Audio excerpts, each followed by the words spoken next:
Alhamdulillahi Rabbil Alamin. Wassalatu wassalamu ala asyrafil anbiya'i wal mursalin wa ala alihi wa sahbihi ajma'in. Alhamdulillah, Alhamdulillah. Segala puji bagi Allah, Tuhan yang Maha Pengasih, Maha Penyayang. Allah sangat menyayangi kita. Allah sentiasa melindungi kita. Allah sentiasa menjaga kita. Mudah-mudahan Allah tetap menjaga kita, mengawasi kita sampai akhir kehidupan kita di dunia, dan kita diselamatkan Allah daripada api neraka Allah Subhanahu wa taala. Amin ya rabbal alamin. Selawat dan salam buat Nabi Muhammad sallallahu alaihi wasallam. Kerana dengan perantaraan lisan baginda lah telah sampainya risalah iman, risalah Islam, risalah ihsan. Kerana baginda lah kita kenal Allah Subhanahu wa taala.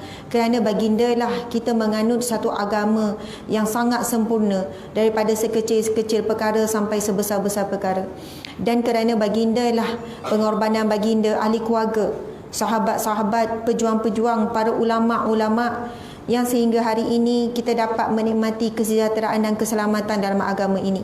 Mudah-mudahan kerana baginda ini juga perjuangannya, kita pun kena kuatlah berjuang.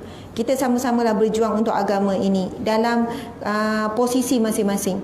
Berjuanglah sebagai seorang ibu, pastikan Islam ini diamalkan, diwarisi untuk anak-anak kita.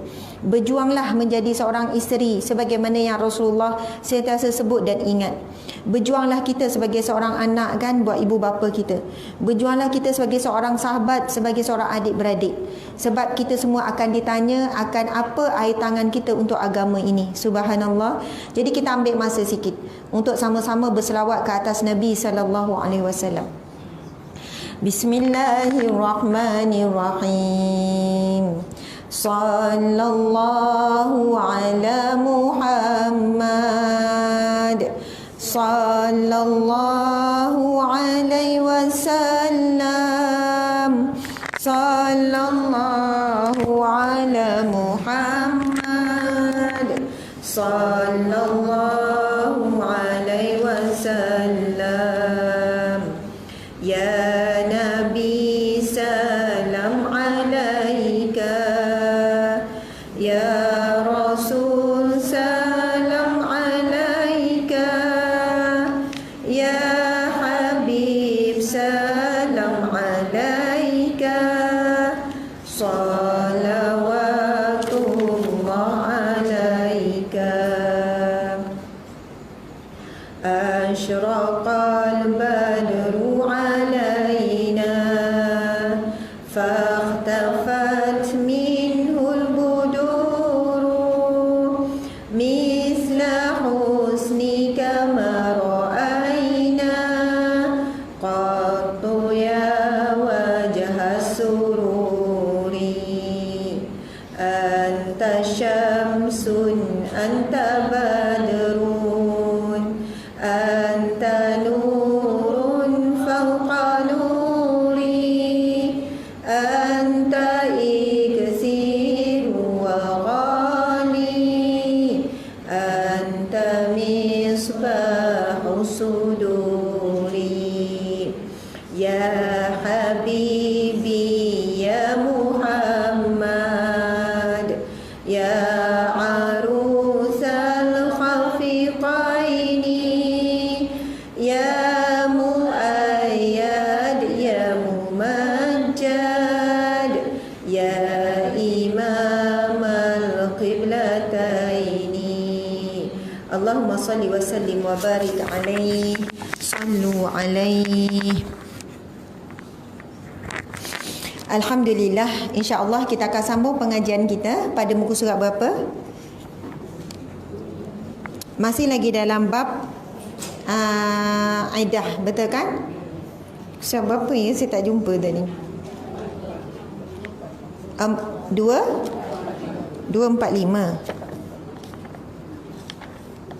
Saya ucap terima kasih kepada jemaah muslimah di sini sebab membenarkan kita gunakan platform ini bagi membincangkan tajuk ni. Sebab dia jadi panjang kan tajuk ni, sebab peluang ni juga saya guna untuk jawab banyak soalan yang ditanya di Facebook. Okey, 245, 246 ya. Okey, kita ambil 245 bawah tu ya. Kita baca dulu, kemudian insya-Allah setengah masa tu kita akan buat soal jawab sikit.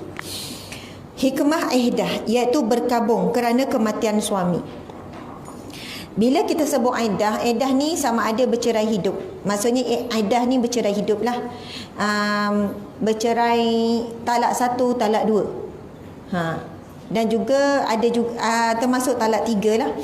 Tapi bila sebut ihdad, bila sebut ihdad iaitu ni berkabung.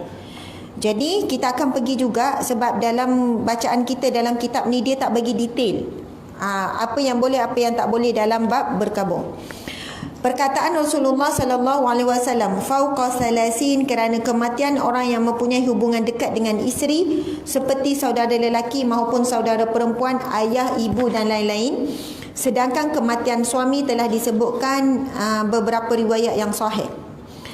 4 bulan dan 10 hari. 4 bulan 10 hari adalah tempoh berkabung. Kita ni boleh tak berkabung untuk kematian selain daripada suami? Kalau kematian ibu ayah, kematian adik-beradik, boleh tak kita berkabung? Dibenarkan tidak melebihi 3 hari. Tidak melebihi 3 hari. Itu memang disebut dalam satu hadis Nabi. Tidak ada berkabung melainkan melebihi 3 hari bagi kematian yang bukan suami. Contoh, adik-beradik kita meninggal ataupun ibu bapa kita meninggal. Kita nak menunjukkan rasa sedih. Bukan nak menunjuk-nunjuk, tapi nak mengekalkan, nak menjaga, nak menghormati suasana tu kan. Jadi kita adik-beradik berkabung 3 hari contohnya. Memakai pakaian yang tidak menyelah. Tidak pergi keluar, maksudnya membeli belah, pergi berjalan. Ni mak baru meninggal semalam, dah ada dah. Maksudnya dah pergi berjalan ke sana sini, lepas tu siap update dekat Facebook, nampak tak? Maksud benda tu boleh menimbulkan fitnah. Kita kata orang ni bersangka buruk, kita nak merawat kedukaan, tapi bersangka buruk orang itu disebabkan sikap kita, tindakan kita. Orang kata, tak bersedih langsung dia. Lepas tu dia pun update status. Siapa kata tak bersedih? Dalam hati siapa yang tahu? Contohlah kan. Tapi walaupun hakikatnya mungkin tak bersedih, tapi kena jaga batasan ni supaya tak jadi fitnah orang ke atas kita. Tiba-tiba buat makan sedap pula. Contoh kan. Jadi orang kata, macam bergembira pula, seronok kot dapat duit banyak. Dapat faraid banyak. Na'udzubillah min zalik. Jadi kalau selain daripada kematian suami, boleh berkabung tidak melebihi 3 hari. Mungkin tak keluar, jaga pakaian, tidak berhias dan sebagainya. Baiklah. Ada yang berpendapat bahawa hikmah masa ini adalah masa sempurnanya penciptaan janin dan ditiupkannya roh kepadanya setelah berjalan 110 hari. Ini merupakan tambahan dari 4 bulan. Perkataan beliau, pendapat-pendapat para ulama ni, dia tidak boleh bercelak. Menyebutkan tentang keadaan bercelak sebagai berikut. Ummu Salamah berkata, seorang wanita datang kepada Nabi SAW seraya berkata, wahai Rasulullah, sesungguhnya suami anak puteriku meninggal, padahal matanya sakit. Apakah dia boleh bercelak? Beliau menjawab tidak. Pertanyaan itu diulang hingga 2-3 kali dan beliau menjawab tidak. Nak sebutnya betapa tegasnya dalam tempoh ihdad dan tempoh berkabung tidak boleh berhias. Bahkan celak sekali pun tak boleh. Sehingga ditanya oleh seorang wanita ketika itu, sakit mata ni. Dan ketika itu obat sakit mata digunakan daripada celak. Kita ada ubat lain kan kalau sakit mata. Tapi ketika zaman tersebut, celaklah salah satu rawatannya. Itu pun Rasul tak benarkan walaupun sakit mata. Apatah lagi kalau tak sakit mata. Kemudian beliau berkata, sesungguhnya dia mempunyai masa selama 4 bulan dan 10 hari. Dahulu salah seorang di antara kamu pada masa jahiliah suka melemparkan kotoran binatang ke kepala biri-biri. Humaid berkata, lalu aku bertanya kepada Zainab, bagaimana melempar dengan kotoran kepada biri-biri itu? Zainab menjawab, dahulu apabila sang suami meninggal, maka isterinya memasuki rumah kecil dan buruk, mengenakan pakaian yang paling buruk, tidak memakai wewangian hingga berlalu selama setahun. Kemudian didatangkan binatang berupa seekor himar atau biri-biri atau burung, lalu dikuliti. Padahal sedikit sekali sesuatu yang dikuliti, melainkan ia pasti akan mati. Kemudian dia keluar dan diberi kotoran binatang. Kemudian dia boleh kembali setelah mahu mengenakan wewangian atau lainnya, insya-Allah. Nak sebutnya bila nampak tadi, kenapa teruk benar dalam Islam ni 4 bulan 10 hari tak boleh bercelak, tak boleh berhias, tak boleh pergi sana, tak boleh pergi sini. Tapi Rasulullah nak bagi gambaran sebelum turunnya hukum berkabung menurut Islam ni, zaman jahiliyah lebih dahsyat. Bukan 4 bulan 10 hari, setahun. Kemudian wanita itu perlu duduk di satu tempat yang kotor, tempat yang buruk. Lepas tu tak boleh pakaian pun kena pakai yang buruk-buruk. Kemudian diberi seekor binatang untuk dikuliti hidup-hidup. Maksudnya dicabut kulit dia. Dan biasanya binatang tu akan matilah. Jaranglah binatang yang dicabut kulit ni. Itu maksudnya antara adat dia ketika itu. Dan na'udzubillah, kalau kita tengok sebelum kedatangan Islam lagi dahsyat, itu dari sudut arak jahiliyah. Kalau pada waktu tersebut kita tengok sebelum datang Islam, wanita ni kan tak ada nilai kedudukan dia. Dia anggap seperti binatang, bahkan lebih teruk daripada binatang. Cubalah baca wanita menurut tamadun ketika sebelum Islam. Tamadun lain ni bukan bukannya tamadun Arab ni, bukan masyarakat Arab jahiliah.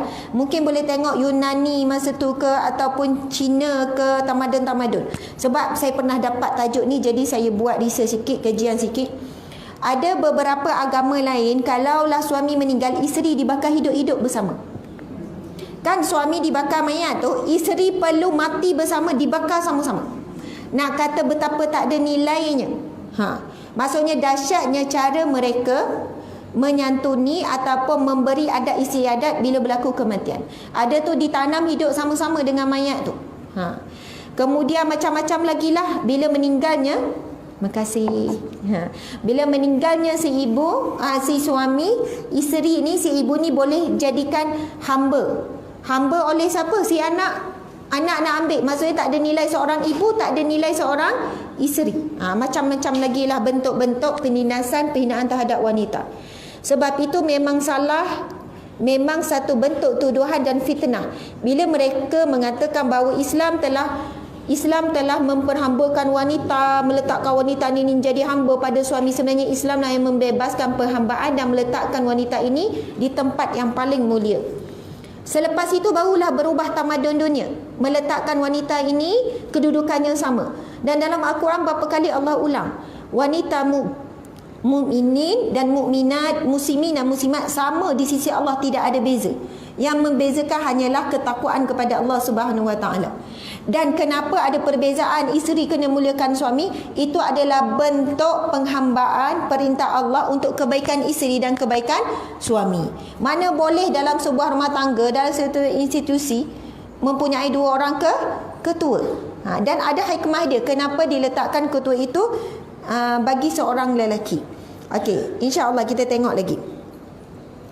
Perhatikanlah wahai saudari muslimaku, bagaimana ihdad wanita pada masa jahiliah kerana kematian suaminya. Dia melakukan ihdad ataupun berkabung selama setahun penuh. Lalu Islam datang membawa cahaya dan pesonanya. Lalu menjadikan ihdad hanya terbatas pada hiasan dan wewangian dan tidak berjalan selama setahun. Maka berlakunya hanya sebentar selama 4 bulan 10 hari. Kemudian ditukar kepada 4 bulan 10 hari. Selanjutnya kita membicarakan hukum bercelak bagi wanita pada masa ihdad. Pertanyaan wanita tersebut, apakah dia boleh bercelak? Beliau menjawab tidak. Menurut An-Nawawi, di sini terkandung pengharaman bercelak bagi wanita yang melakukan ihdad, baik dia memerlukannya ataupun tidak. Dalam hadis yang lain dalam Muwatta dan lainnya dalam hadis Ummu Salamah disebutkan, gunakanlah celak itu pada waktu malam dan hapuslah ia pada waktu siang. Cara menyesuaikan hadis-hadis ini bahawa apabila celak itu tidak diperlukan, maka hal itu tidak boleh. Dan apabila memang diperlukan, maka ia tidak boleh digunakan pada siang hari. Kalau sangat perlu untuk berubat, pakai waktu malam saja ketika tidur. Siang tak boleh. Kerana yang pokok adalah larangan menggunakannya, maka ia harus dihapuskan pada siang hari. Hadis yang mengizinkan bercelak ini untuk menjelaskan bahawa penggunaannya kerana suatu keperluan adalah tidak haram pada malam hari. Okey, ni cerita pasal dalam berkabung. Kalau kita tanya ni, tak berkabung ni ramai ni kan, isi-isi orang apa semua kita ni, boleh tak kita wanita bercelak? Sudah. Tiba-tiba ustazah tenung tengok mata semua orang ni. Tak ada nampak bercelak ni, tapi semua lawa belaka ni. Nur keimanan ya, insya-Allah. Kemudian nur wudu ya. Allahu akbar. Semalam pun suami saya ingatkan, dia tanya saya soalan, kenapa tapak kaki kedengaran tu, tapak kaki Bilal bin Rabah kedengaran di syurga kan? Pernah ingat tak hadis tu? Hadis Nabi SAW, Nabi pulang daripada peristiwa Isra Mi'raj. Lalu Nabi jumpa dengan Bilal bin Rabah. Nabi pun bertanya, wahai Bilal, aku mendengar derapan telapak kakimu di syurga. Apakah amalan kamu wahai Bilal? Subhanallah, Bilal hidup lagi ni, tapi dah dengar kedengaran tapak kaki Bilal. Nak kata hebatnya Rasulullah, dia sangat sayang pada sahabat.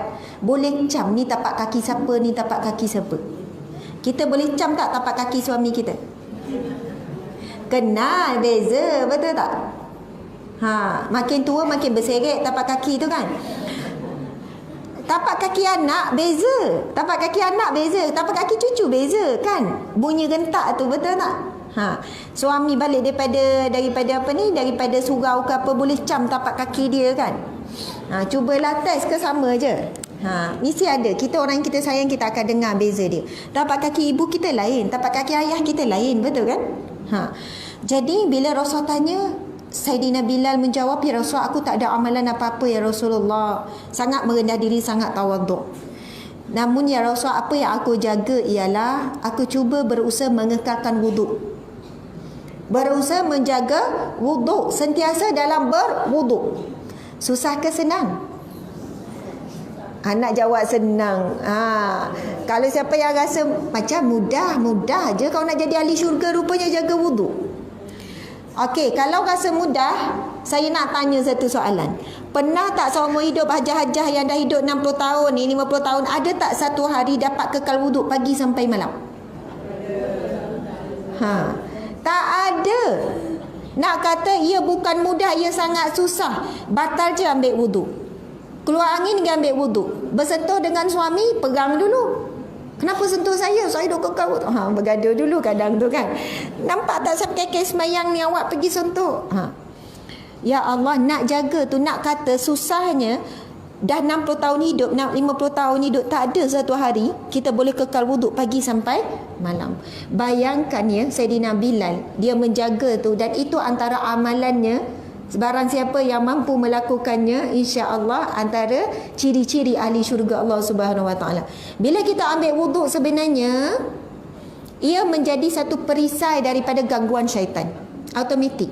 Syaitan, iblis, jin tak boleh mendekati orang yang berwuduk. Tapi mestilah syaratnya orang yang berwuduk tu insya-Allah berwuduk zahir dan batin, bukan wuduk zahir je. Sambil wuduk borak, sambil wuduk ngumpat, sambil wuduk marah, tempik-tempik dekat cucu, dia ambil wuduk ni. Wan nak ambil wuduk ni, jangan nak bising tengah marah. Lepas ambil wuduk pun marah. Tak nampak wuduk itu menjadi perisai daripada akhlak yang buruk atau daripada gangguan jin dan syaitan. Masya-Allah. Sebab sebut pasal wajah bercahaya tu. Sebenarnya wajah ni kalau nak bercahaya, wajah ni nak berseri, memanglah daripada dalam, daripada hati. Hati yang baik, dia akan terselah pada wajah. Betul kan? Kemudian insya-Allah antara barakahnya adalah bila kita berwuduk. Barakah berwuduk akan pergi kepada air wajah, air muka. Air muka tu jadi tenang. Suami pandang pun tak puas. Tak nak dia kalih ke lain. Awak kenapa ni? Macam tu kan? Cubalah test, insya-Allah, mudah-mudahan. Sehari tak boleh lah puan-puan ajar-ajar, sehari tak boleh lah, kena istiqamah kan? Dia lain. Sebab itu kalau kita tengok orang alim, para ulama, orang-orang soleh, kita tengok wajah dia tu tenang tu, bukan sebab ada apa-apa, dia tak tepek apa-apa pun kat muka, betul kan? Tapi sebab daripada hati yang suci, dia terselah pada wajah tu. Masya-Allah. Baiklah, kita ni para wanita, kita tahu bertabaruj, berhias, itu memang hukumnya adalah haram. Maksud haram di sini tabaruj yang macam mana? Bila pakai celak tu nampak jelas daripada jauh, dan ia menjadi satu tarikan. Kita kan kalau pakai celak dengan tak pakai celak beza tak? Beza. Mata tu mungkin akan bertambah galak sikit kan, bertambah menarik sikit. Kalau dipandang lelaki-lelaki tu boleh jatuh lah jantung tu sampai atas tanah. Bergugur jantung tengok. Kelip sekali gugur, kelip dua. Maksudnya muda ke tu ke orang perempuan, bila pakai tu memang kita akan ni. Nak pakai nipis sangat, macam tak ada beza. Tujuannya adalah untuk kesihatan mata.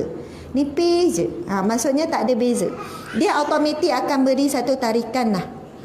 Lepas tu janganlah pula takut nak tengok saya. Saya macam tengok mata tak. Jadi automatik tertengok mata tu. Tak ada niat apa pun. Saya nampak, saya tengok sekilas tak ada yang menyelah. Alhamdulillah. Nanti kan Cik Khairiyah kuliah tak pakai. Pergi shopping pakai. Macam mana tu kan. Lepas tu yang kedua contoh gincu. Apa hukum pakai gincu? Ni sebut celak termasuk semualah tu. Ada yang kemam, tiba-tiba kemam bibir. Tak apa, tak payah dikemam lah. Dia begini ya, pakai gincu. Sebab saya cakap ni sebab saya sayang lah ya. Sayang. Kalau sebab tak sayang, ada yang pakai pundah, tiba-tiba dia tutup. Allahu Akbar. Saya minta maaf, ada para wanita, para muslimah pakai gincu terang sangat cik-cik. Umur dah 50-60 dia punya merah tu. Lepas tu makan pula dengan saya, susahnya dia nak suap. Makan pula mi kari. Kan. Hajar-hajar ibu-ibu sekalian, kalau laki tu pakai gincu tu untuk tujuan rasa menarik, rasa kita lebih confident bila pakai gincu. Contoh pakai gincu tak boleh nak bercakap. Kan. Kita sebenarnya nak menarik perhatian siapa sebenarnya?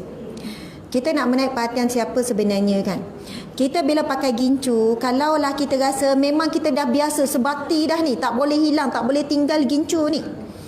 Pakai warna yang tak nampak macam gincu. Ada tak? Warna yang sangat natural, memang warna bibir. Kalau betul-betul nak tegas, kalau kita dengar ustaz-ustaz yang tegas, tak boleh langsung. Macam tu lah. Tapi sekiranya menjadikan kita ni macam pucat sangat, tak bermaya sangat, saya terus terang lah tak pernah lah pakai. Tapi mungkin rahsia lah tu kat rumah pakai ke tak kan. Kalau pakai semacam beku lah pula nak bercakap. Okey, nak sebutnya dari segi hukumnya, sekiranya ia menjadi tabarruj, jadi perhiasan. Tabarruj ni dia asal daripada perkataan yang saya pernah baca dari sudut istilahnya, asal pada perkataan buruj tu. Bintang buruj tu kan. Bintang buruj ni dia sebab apa? Dia cantik, dia menarik perhatian. Jadi tabarruj ni sesuatu pakaian ataupun perhiasan wanita yang menarik perhatian.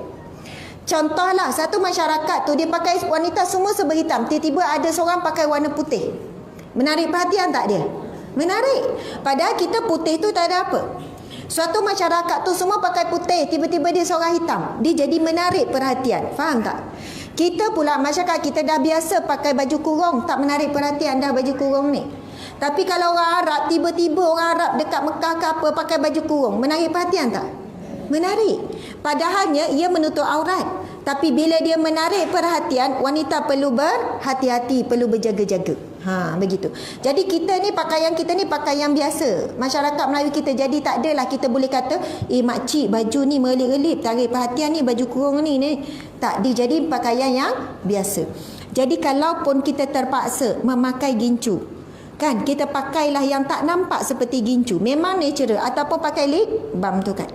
Janganlah kita pakai yang warna pelbagai warna kemudian terlalu terang, memang nampak jelas. Belajarlah memakai yang sangat sama. Ni pun mungkin ada orang tak puas hati, ustazah ni tak jawab direct. Senang kan, berlapik lagi. Kan jawapan kan. Tetapi ia benar, kita tak boleh nak kata haram terus. Maksudnya tak boleh kita kata tak boleh terus. Ada ketikanya orang pakai tu memang tak nampak, dia sekadar wallahu alam, macam mana nak boleh tak nampak tu? Betul ke tak nampak kan? Itu jawablah pada hati sendiri. Sama juga pakai warna-warna macam-macam warna dekat pipi semua kan. Nampak kemerahan pipi tu, dia memang lain. Bila pakai blusher tu dengan tak pakai memang lain. Ataupun kita nak pakai krim, maksudnya sebagai nak tutup celah, tak ada masalah, tidak menyelah sangat, tidak menarik perhatian, subhanallah. Jadi itu secara umum lah tu ya. Itu nak cerita bukan dalam iddah tu, dalam berkabung tu. Kalau berkabung meninggalkan semua perhiasan tu. Baiklah, kita tengok, sedangkan hadis larangan bercelak dapat ditafsirkan kerana tidak ada keperluan kepadanya, sedang hadis tentang wanita yang mengadu kerana mata sakit lalu beliau melarangnya, maka dapat ditafsirkan bahawa itu merupakan larangan untuk peringatan saja. Sebagai orang lain menafsirkan bahawa wanita itu tidak mengkhawatirkan keadaan matanya. Yang pasti para ulama saling berbeza pendapat mengenai bercelak bagi wanita yang melakukan ihdad. Okey, menurut Salim bin Abdullah, Sulaiman bin Yasar dan Malik dalam satu riwayat boleh bercelak apabila ada kekhawatiran terhadap matanya dengan tidak memakai wangian. Apa hukum wanita memakai wangian? Haram. Sama ada dalam ihdah ataupun sekarang ni macam biasa ni pakai minyak wangi keluar daripada rumah, hukumnya memang jelas haram, memang disebut dalam hadis Rasulullah sallallahu alaihi wasallam. Jadi kita boleh pakai apa? Pakai deodoran ataupun pakailah tawas tu ataupun apa-apa kapur ke apa. Kalau alasan nak pakai minyak wangi sebab tak nak bau badan kan, gantilah dengan benda lain minyak wangi tu. Minyak wangi tu halal untuk dicium oleh siapa? Mahram kita, oleh suami, oleh anak-anak, oleh cucu. Pakailah satu botol teru pun tak apa. Mandi minyak wangi pun boleh. Bahkan Rasulullah antara sunnahnya, bila isteri Nabi cerita sunnah yang diajarkan oleh Rasulullah, setiap kali selepas mandi wajib, terutamanya selepas bersih daripada haid, diletakkan minyak wangi pada bahagian sulit. Dia pakaikan minyak wangi. Maksudnya memang Nabi suruh berwangi-wangian. Berwangi-wangian ni di rumah. Tapi terbalik, orang perempuan kat rumah tak wangi. Dekat luar bau-bau wangi, baru nak disapu-sapu. Kita sebelum tidur pakailah minyak wangi. Betul kan? Sapulah kat kepala ke, kalau rasa geli nak pakai dekat badan, sapu pada tempat tidur. Betul kan? Kalau rasa pening juga, sapulah di langsir tu. Betul ni, supaya ada suasana aroma tu, bau tu, betul kan? Memang kalau orang nak datang rumah, saya sapu kat langsir tu, minyak wangi tu. Sebab rumah kita bukan bersih sangat, kadang kepam bau. Ya, kesal masak apa semua kan? Jadi kita sembuh sikit. Sebab ada orang jenis memang alergik bau minyak wangi, pening. Betul kan? Sebab alasan tu kita guna, masalah saya pening, jadi suami bau ikan goreng yang goreng je. Jadi kalau kita tak mampu nak pakaikan di sekeliling. Bahkan bukan saja-saja dapat pahala memakai wewangian dengan pasangan. Menurut sebahagian di antara mereka, apabila diperlukan meskipun dengan memakai wangian, menurut pendapat kami boleh bercelak pada malam hari kalau memang diperlukan tanpa memakai wewangian. Menurut Al-Hafiz bin Hajar rahimahullah memberikan catatan dari apa yang mereka takwilkan, bahawa tidak ada kekhawatiran terhadap mata wanita tersebut. Dalam hadis Syu'bah tersebut disebutkan, maka mereka merasa khawatir terhadap matanya. Dan dalam riwayat Ibnu Mandah disebutkan dia merasakan amat pedih dan khawatir terhadap pelihatannya. Sebab itu Rasulullah kata tak boleh itu, sebab dia bukan bahaya sangat. Maksudnya mata dia tak perlukan sangat nak pakai celak. Sebab tu Rasulullah jawab tak boleh sampai 3 kali. Sesungguhnya aku khawatir matanya menjadi rosak. Beliau menjawab tidak, meskipun matanya rosak. Sampai macam tu sekali tegah rosak, tak boleh pakai celak. Subhanallah. Baiklah para jemaah yang saya hormati sekalian, insya-Allah kita berhenti setakat itu untuk baca kitab ni, boleh ya? Sebab dia membicarakan tentang celak tu bersambung-sambung lagi. Jadi saya nak menjawab beberapa persoalannya yang ditanya melalui Facebook, melalui page. Malam tadi saya ada perbincangan dengan seorang lawyer juga, sebab dah banyak sangat kes yang ditanya berkaitan dengan nikah di Thailand dan masalah-masalah yang timbul daripada susulan pernikahan yang tidak didaftarkan ini. Jadi ada kawan saya seorang tu memang dia banyak uruskan kes-kes nikah Thailand. Dia pun lawyer di Kelantan. Kawan sekelas dulu. Jadi banyaklah dia kerja dia ulang-alik Thailand je. Kes banyak di Thailand. Dia perempuan. Perempuan lah, kawan sama belajar sekolah menengah, lepas tu sama di Kuzam. Jadi contoh semalam yang tanya soalan ni dah lama, baru saya gali-gali balik, lepas tu saya cuba jawab.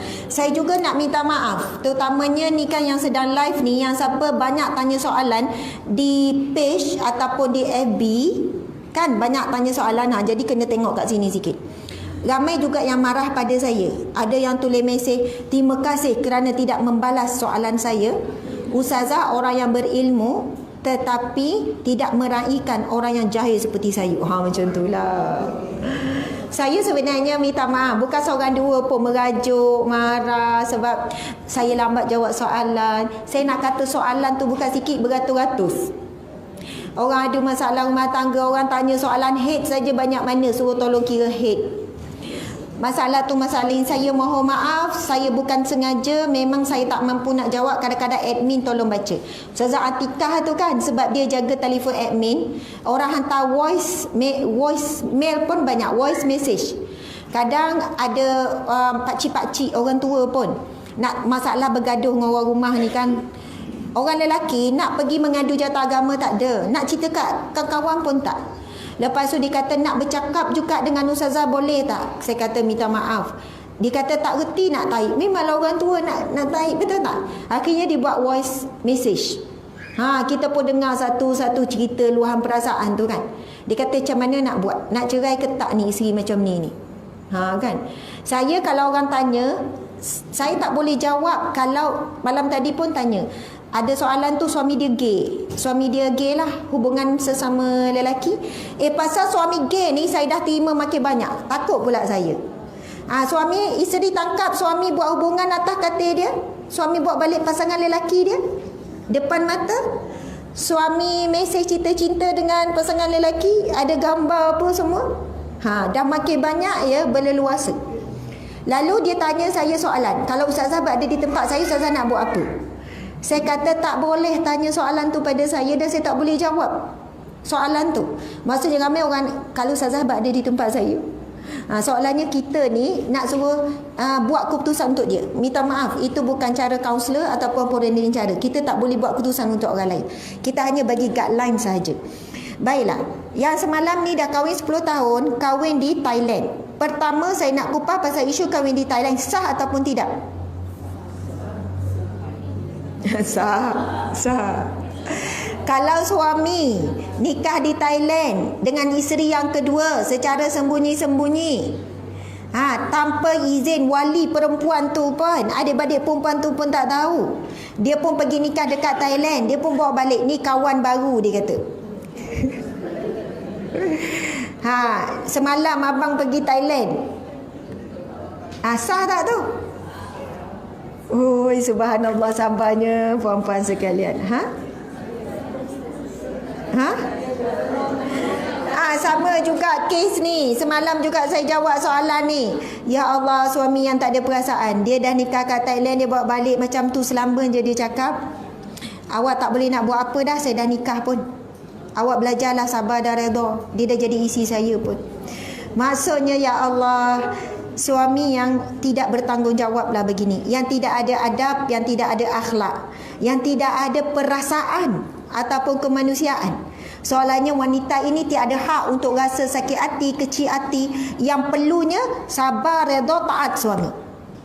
Jangan kita nak menarik ataupun kita ni nak menghukum seorang isteri itu tak redha, tak apa, dengan kedudukan yang Allah beri sebagai seorang suami.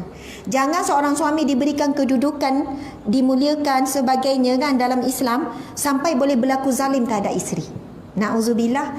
Sebab kedudukan anda sebagai suami itu akan dinilai, akan ditanya, akan dihisap oleh Allah. Adakah menjalankan tugas sebagai suami dengan cara yang baik? Rasulullah sangat menjaga hati para wanita. Rasulullah sangat memuliakan dan menghormati para wanita. Subhanallah. Jadi saya nak jawab tadi tu, 10 tahun nikah di Thailand. Suami memang tak bertanggungjawab pada awal perkahwinan sampai dah 10 tahun ni. Makan, minum, pakai 100% isi tanggung. Suami duduk dekat rumah, main telefon, tak nak keluar bekerja, makan, minum apa semua, isi tanggung semua. Bukan orang senang pun isteri buat kuih. Besarkan anak, sekolahkan anak. Suami memang pemalas, malas sungguh-sungguh. Dah pernah bercerai juga dengan isteri pertama. Suami ni duda lah, dah ada anak. Tak pernah bagi juga nafkah pada anak-anak isteri yang pertama dengan alasan isteri pertama minta fasakh. Jadi isteri pertama yang minta cerai. Jadi dia yang nak cerai kan, anak dia tanggung sendirilah. Nampak tak? Lelaki begini memang wujud dan ramai. Kes saya banyak. Yang mana hidup dia menumpang dengan isteri saja. Makan, minum, keluar kerja, malam memang tak keluar bekerja. Tapi persoalan sekarang, isteri ni nak mohon cerai. Tapi dia nak mohon, tapi dia nikah di Thailand, tak pernah daftar di Malaysia. Suami tak nak daftar. Memang bijak lah. Suami tak pernah daftar. Jadi bila nak mohon cerai, dia tak boleh nak buat permohonan cerai di Malaysia. Sebab dia tidak ada dokumen sah pun. Dia nak pergi ke mahkamah, dia tak ada dokumen sah. Soalannya dari sudut undang-undang Malaysia, tak ada pernikahan yang berlaku. Faham ya? Ini implikasi nikah di luar negara kemudian tak daftar balik di Malaysia. Tadi soalan sah ataupun tidak pergi kepada dua. Sebelum ini saya bekerja di bahagian Undang-Undang Keluarga Islam Jabatan Agama Islam Negeri Sembilan. Memang bahagian ini adalah bahagian yang menguruskan nikah tanpa izin, NTI.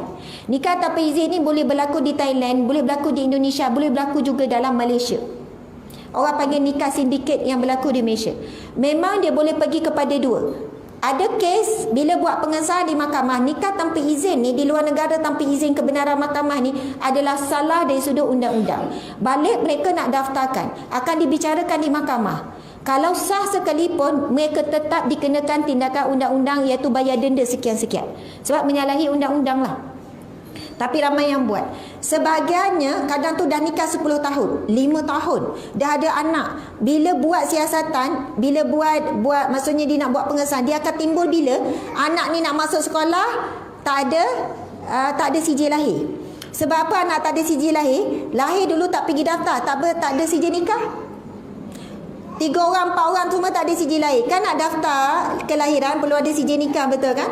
Bila tak ada sijil nikah, maka mereka tak daftar kelahiran anak. Yang timbul masalah bila nak masuk sekolah darjah 1. Lepas tu dia orang pun mulalah daripada A balik, ambil sijil nikah dekat Thailand tu, dia orang pun bawa lah pergi ke mahkamah nak buat pengesahan. Bila buat pengesahan rupanya pernikahan tidak sah. Bayangkan perkahwinan 10 tahun, 8 tahun dengan ada anak, rupanya baru tahu perkahwinan itu tidak sah. Apa yang berlaku? Perkahwinan itu terus dibubarkan oleh hakim kerana disahkan tidak sah. Ada syarat-syarat yang tak cukup ketika pernikahan. Tak cukup syarat. Bukan kata semua nikah di Thailand ke di Indonesia tu tak sah, tapi bila buat pengesahan memang ada kes bila disahkan tidak sah. Bagaimana kedudukan anak tu? Perkahwinan ini terus dibubarkan oleh hakim, lalu tindakan segera dibuatlah akad nikah baru. Teruslah buat akad nikah menggunakan wali hakim dan sebagainya, ada proses lah. Dan anak itu bukan dikira anak zina, tapi anak itu dikira anak wati syubhah, iaitu anak daripada pernikahan yang diragui. Kes begini banyak. Banyak juga kes begini. Kebetulan masa saya buat masters, memang tajuk saya adalah berkenaan dengan anak luar nikah, pernikahan oleh wali hakim, oleh wali yang tak sah taraf dengan anak. Saya minta maaf, ramai orang-orang dulu dia ambil anak angkat, kemudian bapa tu jadi wali masa nikah. Sekarang bila bapa tu dah umur 50-60, anak ni tak tahu dia anak angkat. Dia tak tahu dia anak angkat. Sebab dulu tak ada peraturan ketat, tak boleh nak trace apa semua. Jadi bapa ni datang je dekat bahagian pendaftaran, daftar anak, tak dapat nak cek ni, tak ada dokumen lengkap kan, daftar je, bankan dia. Faham tak? Lepas tu bila nikah dia jadi wali, padahal itu anak angkat.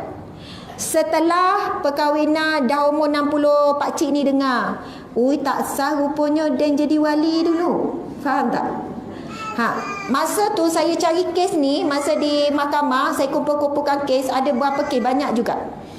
Jadi pakcik ni gila pejabat agama, pakcik nak buat pengakuan anak tu dulu, pakcik jadi wali. Anak dah kahwin berapa lama, dah 20 tahun, anak pun dah besar. Jadi pernikahan tu sah tak? Tidak sah. Automatik pasangan ini dipanggil, kemudian dibubarkan perkahwinan mereka. Sebab perkahwinan mereka tak sah, menggunakan wali, bukan wali yang sah. Ini bapa angkat ni. Orang dulu-dulu tak tahu hukum hakam. Faham tak?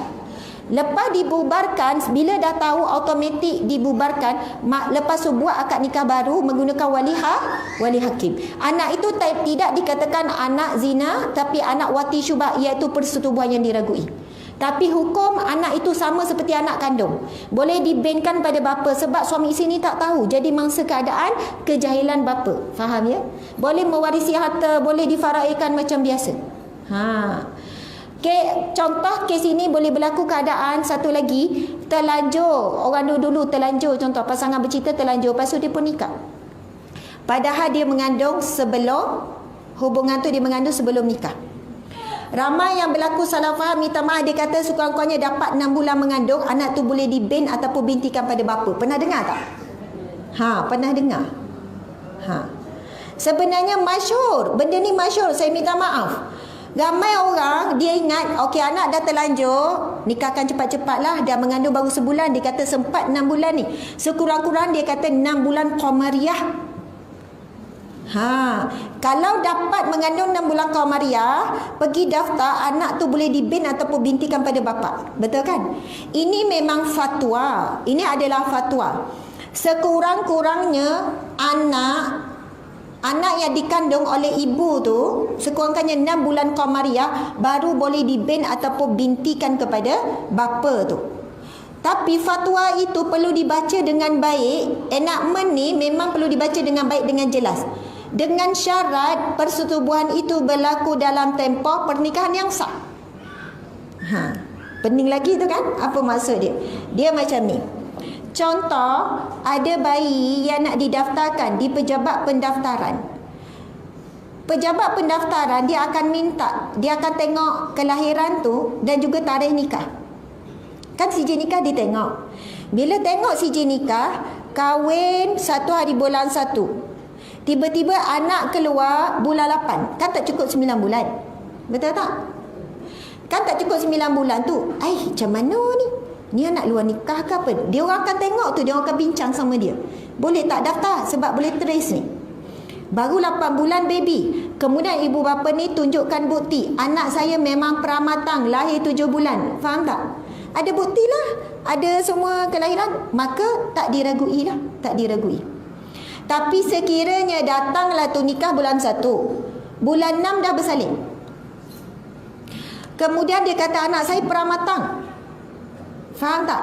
6 bulan dah bersalin. Ataupun tak cukup 1 hari kepada 6 bulan. Ataupun 1 jam tak cukup 6 bulan. 6 bulan qamariah. Kemudian dia kata anak saya peramatang, bukti apa semua ni. Kalau tak cukup 6 bulan, walaupun ada bukti anak peramatang dan sebagainya, tidak boleh didaftarkan menurut syarak. Tak boleh menurut perundangan kita pun. Tak boleh daftar dibin ataupun bintikan pada bapa tu. Sebab mustahil boleh berlaku bayi ataupun baby kandungan kurang daripada 6 bulan qamariah. Mustahil dari sudut sains dan sebagainya. Tapi boleh berlaku 6 bulan ke atas, boleh berlaku. 6 bulan ke atas pernah, walaupun biasanya 7 bulan, tapi ada kes 6 bulan ke atas tapi anak tu boleh survive. Boleh hidup. Dengan bantuan inkubator apa, rawatan rapi apa semua. Tapi kalau kurang 6 bulan, dia kata ini memang anak peramatang, tidak boleh didaftarkan. Jadi tolong betulkan fahaman yang salah ada di kalangan masyarakat kita. Kalau anak dah terlanjur mengandung baru sebulan, dia kata cepatkan nikah, anak ni boleh bintikan kepada bapa. Tak dibenarkan. Itu hanya berlaku sekiranya benar-benar persetubuhan itu berlaku dalam perkahwinan yang sah. Lepas akad nikah baru berlaku, tapi tak cukup bulan, ataupun ada sesuatu yang berlaku, anak tu bukan peramatan, sehat je, elok je, tapi baru 7 bulan, maka ia boleh didaftarkan. Subhanallah. Alhamdulillah. Ada nak tanya tak ni? Okey puan. Okey, persoalan. Betul lah tu. Dulu kalau kita, istilah kalau anak luar nikah ataupun anak tak sataraf lah kan, kita sebut anak tak sataraf, bin atau berbintikan kepada nama Abdullah. Sekarang boleh mana-mana nama Allah. Abdul Rahman, Abdul Latif, mana-mana Abdul tu masuk hamba. Mana-mana asma nama-nama Allah. Bukan semestinya Abdullah saja. Bahkan kan timbul isu pendaftaran boleh nama ayah tu kan, tapi ditentang. Ia akan merosakkan nasab. Faham tak? Merosakkan nasab. Bayangkan anak ni tak tahu dia anak tak sataraf, bapa tak boleh jadi wali. Tapi dalam sijil lahir dia, dalam IC dia sampai dia membesar, dan dia tak tahu benda tu menjadi rahsia, akhirnya diwalikan, maka nikah dia tak sah. Nampak tak merosakkan keturunan? Memanglah orang kata, ustazah kesianlah budak tu yang kena tanggung mak ayah ni. Budak tu malu seumur hidup sebab dia orang tahu dia anak tak sataraf dan sebagainya. Betul kan? Sekarang ni Islam ni satu agama yang dipanggil Saddu Zara'i, iaitu agama yang menghalang sesuatu keburukan itu berlaku daripada awal. Bayangkan kalau dibenarkan, betapa banyaknya penzinaan itu menjadi mudah. Betul kan? Sekurang-kurangnya berfikir ni. Bila mengandung, bila ni menjadi halangan, kesian apa jadi fikir panjang. Benda ni menjadi satu benda yang berat, menjadi halangan. Menjadi satu amaran yang keraslah kepada mereka yang mempermudahkan zina. Jadi itulah Islam ini menjaga bab nasab dan juga keturunan. Dan kalau kita perhatikan ada juga kaedah pendaftaran, sebab itu berhati-hati. Dia letakkan nama anak. Kalau kita tengok nama anak lepas tu tak ada bin ataupun binti, lepas tu nama ayah. Contohnya Daniel Muhammad, dia tak ada bin ataupun binti. Faham tak? Kalau ikut dari sudut pendaftaran, kalau kami dulu kerja bahagian undang-undang keluarga, ini tanda, bukan tanda-tanda, ini adalah kaedah untuk membezakan anak sataraf dengan tak sataraf. Ada bin, ada binti, itu anak sataraf. Bila nama ayah ni memang nama apa contoh? Nama Ali lah. Memang nama bapa tu Ali, tapi bukan bapa kandung, dia anak tak sataraf. Tapi yang membezakan ada bin ataupun binti, itu satu kaedah. Sebab bin ataupun binti membawa masuk anak perempuan kandung, anak lelaki kandung. Samalah kalau India kan dia tulis anak AP anak perempuan, AL anak lelaki. Itu menunjukkan anak kandung tak. Jadi perkataan bin ataupun binti itu, ia benda yang sangat penting dan wajib diletak. Kalaulah kita tengok, maksudnya ada anak kita, ada orang dia tak nak letak bin binti tu, wajib letak. Dia kata nak nama moden, nama sambung terus je. Sebab itu letak bin binti, bin masuk anak lelaki, binti itu adalah anak perempuan. Kalaulah tersalah, salah seorang anak saya ada seorang, dia tertinggal bin. Sampai sekarang masih lagi dalam proses nak tukar, nak letakkan bin. Macam mana boleh tertinggal tu? Kalau dia membesar begitu, pergilah satu peringkat, orang boleh buat kesimpulan ini bukan anak kandung ni. So susah mak dia mengandung melahirkan ni. Sebenarnya anak saya tu sebab lahir dekat yang seorang tu, yang kat Australia tu, daftar kat sana. Jadi proses nak tukar dia melibatkan embassy sana. Kami duduk di sini dah berapa kali pergi Putrajaya, memang susah sikit. Sebab balik baru saya perasan, ya Allah, tak ada bin. Nama terus nama bapa. Sebab saya kerja bahagian keluarga, saya tahu kalau tak ada bin ni, ini menunjukkan bukan anak kandung. Tapi betul disahkan memang, yalah memang anak kandung kita lah kan. Tapi nak kata benda tu jangan main-main, jangan kata alah yang penting kita tahu. Itu bab undang-undang dokumentasi. Kena usaha ubah sampai ada perkataan bin tu. Faham ya? Itulah sekadar menjawab soalan tadi tu. Baiklah, saya nak tutup ni sebab masa kita pun dah bunyi. Lebih sikit apa ke? Minta maaf ya. Yang nikah Thailand tadi, yang tak ada dokumen tadi tu, apa yang anda boleh buat? Sebab soalan ni sangat banyak. Tolong dengar jawapan ni dengan baik-baik. Saya dah tanya lawyer tu macam mana nak buat. Walaupun tak didaftarkan di Malaysia, anda boleh pergi ke pejabat. Dia kata sijil nikah pun tak ada ni, tak tahu ke mana suami buang apa, tak ada. Dia nikah tak ada bukti langsung ni. Anda kalau betul-betul nak berpisah, nak mohon ni, pergi ke pejabat, pergilah. Kalau di Narathibak ke, di Yala ke, di Songkla ke, ingat je mana-mana. Pergi ke sana, buat cabutan sijil nikah, mereka simpan. Buat cabutan sijil nikah, daripada sijil nikah itulah buat permohonan cerai tu, bukan di Malaysia, di sana. Tak bolehlah nak buat di Malaysia. Kalau nak buat di Malaysia juga, kena buat permohonan pengesahan nikah dulu. Proses tu jadi panjang. Buat proses pengesahan nikah, suami akan dipanggil, disahkan, barulah keluar sijil nikah Malaysia. Tapi kalau proses nak lebih cepat, buat permohonan cerai tu di Thailand, penghukuman apa tu di sana. Akan dipanggil lah suami. Kalau suami tak bagi kerjasama tu cerita lain lah pula. Tapi dia kata kes-kes begini macam mana pun boleh diselesaikan. Sebab isi nak mau cerai ni tak ada bukti. Jadi yang saya nak nasihatlah kepada orang muda ataupun orang tua, siapa-siapalah nak nikah poligami senyap-senyap ke apa ke, kita sebagai seorang perempuan tolong fikir panjang sebab implikasinya bukan pada lelaki, pada wanita yang lebih teruk.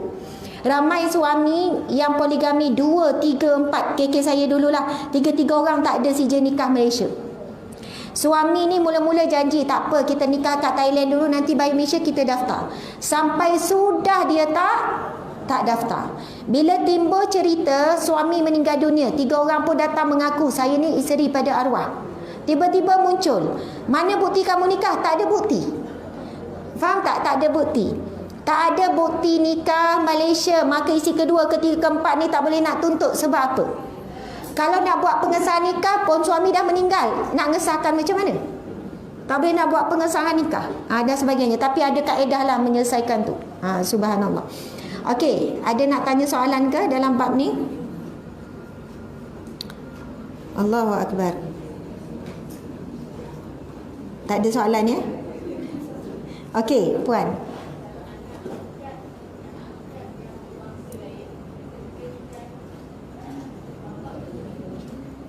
Kepada orang Islam, memang tak boleh.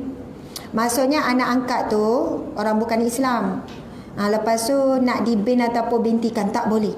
Sebab bin ataupun binti membawa masuk anak kandung, ia sangat besar dalam Islam. Dia adalah istilah yang membawa maksud yang besar. Tak boleh mempermainkan bin ataupun binti. Sama, ada juga soalan, ini soalan luar sikit. Dia tanya, boleh tak menggunakan sabun? Tapi saya nak sebut di sini bagi menjawab soalan ni, sebab benda ni dah ada dalam pasaran. Menggunakan produk natural dan salah satu kandungannya daripada susu ibu, breast milk. Maksudnya sabun muka, produk kecantikan, dia guna bahan natural kan. Salah satunya adalah menggunakan susu ibu. Jadi boleh tak kita guna? Apakah hukum dia? Pelik-pelik kan zaman sekarang. Maksudnya memang kita tahu susu ni bagus untuk kulit, betul kan? Gini-gini. Lepas tu mereka pula berhujah susu yang terbaik adalah susu ibu. Jadinya nak mengeluarkan produk tu, kita ada ingredient susu ibu dalam sabun ni. Jadi dia tanya, boleh tak Ustazah nak guna sabun ni? Agak-agak boleh tak? Menggunakan susu ibu bagi selain untuk memberi minum kepada anak, buat produk ke, ataupun buat pil ke, buat apa-apalah, produk muka ke, hukumnya bila kita rujuk kepada JAKIM, ada Jawatan Fatwa, memang dah keluarkan rupanya lama. Saya cuba Google cari, alhamdulillah jumpa. Hukumnya adalah haram. Haram menggunakan menukar, maksudnya susu ibu ni, selain daripada tujuan untuk memberi makan minum kepada anak tersebut. Kerana subhanallah, kerana manusia ini adalah makhluk yang mulia, dan apa-apa yang keluar maksud daripada badan manusia tak boleh digunakan untuk buat produk. Tiba guna kulit ke, guna rambut ke, tiba guna bila dah meninggal ambil usus ke, ambil apa ke, tidak boleh digunakan. Jadi susu ibu pun termasuk bahagian manusia yang dimuliakan oleh Allah, tidak boleh digunakan untuk membuat sebarang produk. Jadi buat pun menggunakan susu ibu tu pun haram. Jadi membeli dan memakainya juga adalah haram. Subhanallah, alhamdulillah. Ya. Ya.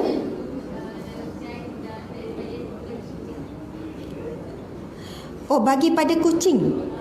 Okey, sebab dah perah, dah banyak, dah expire, lepas tu bagi susu tu pada kucing.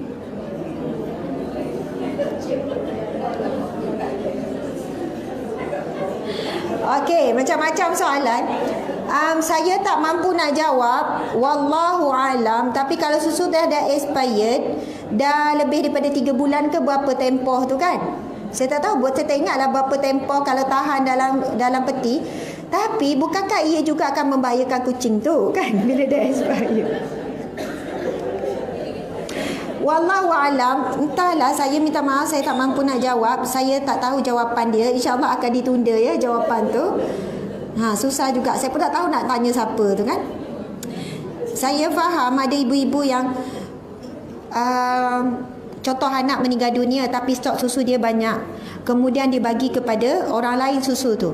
Pastikan orang dia bagi tu bukannya mengebar ikut dan je, ataupun dia buat iklan dekat Facebook. Siapa nak susu anak saya meninggal dunia tapi saya ada 300 botol, siapa nak. Subhanallah, sangat bahaya aktiviti ni. Ataupun jual. Maksudnya boleh kita bagi kepada orang yang memang kita kenal, kita tahu siapa ibu bapa dia. Kita tahu siapa adik-beradik dia sebab dia akan jadi adik-beradik susuan. Hukum adik-beradik susuan tak boleh nikah adik-beradik, jadi mahram, jadi panjang cerita. Jadi berhati-hati bila nak bagi susu kita kepada anak-anak yang lain. Okey, ada yang nak tanya, Ustazah, kira anak itu kira anak luar nikah ke? Kalau anak luar nikah tu lelaki, boleh tak nikahkan anak kandung sendiri? Okey, anak luar nikah lahir, lepas tu anak di luar nikah itu sekejap. Kira anak itu anak luar nikah ke? Okey, anak yang lahir daripada sebuah perkahwinan yang syubhah, yang mana suami isteri ni tak tahu, yang wali ni tak sah ni kan. Jadi anak yang lahir tak dikira anak luar nikah ya, dia dikira anak wati syubhah, anak daripada persetubuhan yang diragui. Dengan syarat perkahwinan itu terus dibubarkan, kemudian diakad nikah yang baru. Tapi kalau masa tahu tu dah tahu tapi dia orang tak buat pembubaran nikah dan dia orang tak ada akad nikah, maka anak itu bertukar status. Sebab sekarang dah tahu ni, cerita dah tahu ni. Masa tak tahu dulu, kalau sampai mati pun tak tahu, dimaafkanlah, tak apalah. Sekarang bapak dah buat pengakuan ni, di pejabat agama ni, bapak ni anak, kau ni anak akad. Dia tak tahu, tak boleh jadi ni kan. Cerita ni. Jadi bila begini dah berlaku, wajib difarakkan. Farak ni dibubarkan pernikahan. Siapa yang farak ni? Hakim. Suami ni tak boleh nak lafaz talak sebab tak sah ni. Bukan suami kata kalau macam tu saya ceraikan awak talak satu, lepas tu kita nikah. Masalah tak berlaku pernikahan tak sah. Hakim yang akan membubarkan. Hakim akan menyebut dengan ini perkahwinan ini dibubarkan. Maka dia orang tak ada hubungan apa-apa. Menangis-nangis lah suami isteri ni, yang berkasih sayang berapa lama. Tapi tak adalah lama. Maksudnya lepas tu terus dibuat akad nikah. Bukan masa tu juga, ada proses dia lah. Buat permohonan apa, lepas tu terus dia akad nikah oleh wali hakim lah. Bapak tu tak boleh jadi. Jadi pernikahan dia ni dah jadi sah. Sah dari sudut syarak, automatik anak itu bertukar status menjadi anak sah taraf. Semua hukum. Jadi anak tu pula jadi anak lelaki. Dia tanya kalau anak lelaki, anak tu esok boleh jadi wali. Boleh, tak ada masalah. Jadi benda ni kalau sesiapa yang dengar kan, orang tua yang dengar rasa benda ni ada kaitan dengan dia, tolonglah anda jangan rahsiakan daripada anak-anak anda. Pergilah jabat agama, ada jalan dia. Sebab ada orang jumpa saya, dia kata apa? Ustazah, ni berlaku dalam keluarga saya.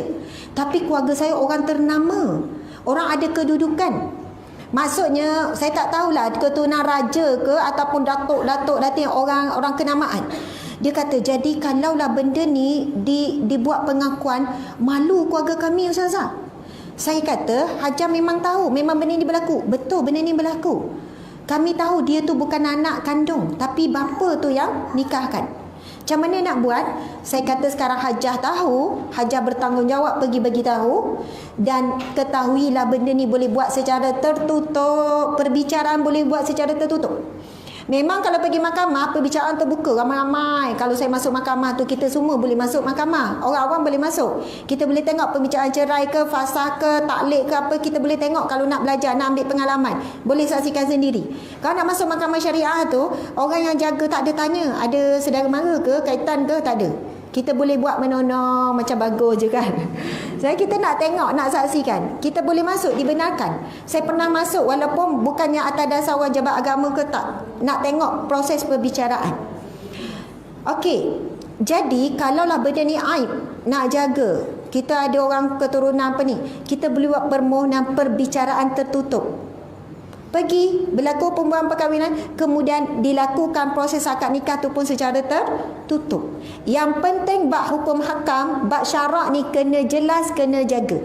Kalau sebagai bapa dah tahu, pakcik-pakcik ni kalau ada siapa orang tua dah tahu tapi tetap memilih untuk merahsiakan, tanggunglah di akhirat kelak.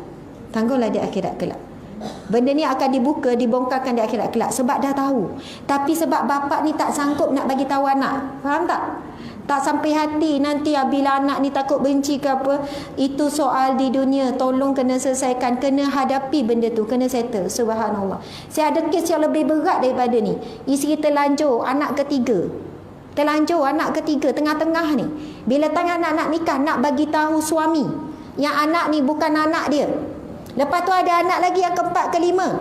Isteri ni ada buat zina tengah-tengah dengan lelaki lain. Faham tak ni?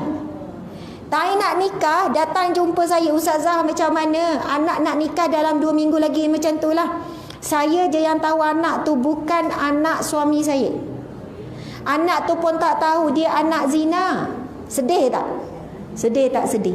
Saya kata puan tahu. Kalau puan benarkan juga, puan akan tahu pernikahan anak puan tu tak sah.